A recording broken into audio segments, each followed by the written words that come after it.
La fille s'est trompée d'endroit lors de son premier rendez-vous à l'aveugle.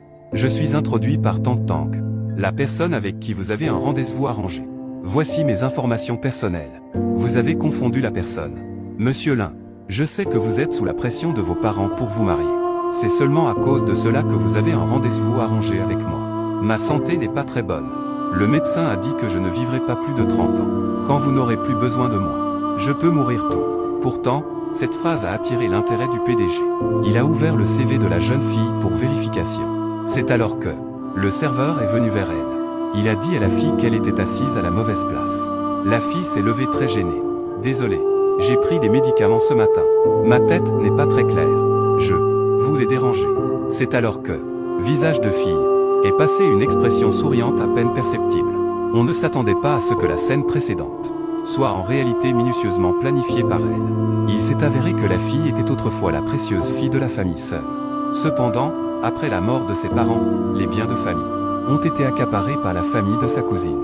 C'est alors que la fille déteste profondément leur manière de faire. Pense à te préserver.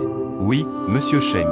Sur le PDG le plus luxueux, la fille a découvert à l'avance que le PDG serait à ce rendez-vous. Elle a accepté un rendez-vous arrangé dans un café pour plaire à ses parents. Alors, elle s'est organisée un rendez-vous arrangé pour elle-même.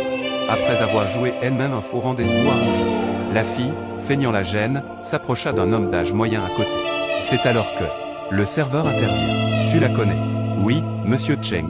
Miss Yu participe à des rendez-vous arrangés ici. Elle enchaîne depuis un mois. Vieille connaissance.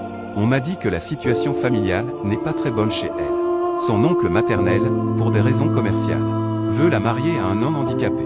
C'est pourquoi elle ne cesse d'accepter des rendez-vous arrangés. Protège-toi. En même temps, la fille se prépare à serrer la main de son rendez-vous à l'aveugle. En même temps, ses yeux ne cessaient de jeter des regards au PDG à côté. Alors que le homme d'âge moyen tendait la main. C'est alors, le PDG attrape la main de la jeune fille. Allons-y. Allons au bureau des affaires civiles. Ils se sont immédiatement enregistrés sous le numéro 01042004031287. Cependant, le PDG a établi 3 règles strictes. Premièrement, il a besoin que la jeune fille coopère avec lui pour faire face à ses parents. Deuxièmement, il est interdit de divulguer leurs relations en public. Troisièmement, il est interdit d'interférer dans les affaires privées.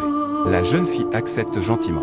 Le PDG la trouve un peu naïve, particulièrement innocente et adorable. Une fois que le PDG est parti, il se met à pleuvoir. La jeune fille retourne au café. Elle sort un chèque et le remet au serveur.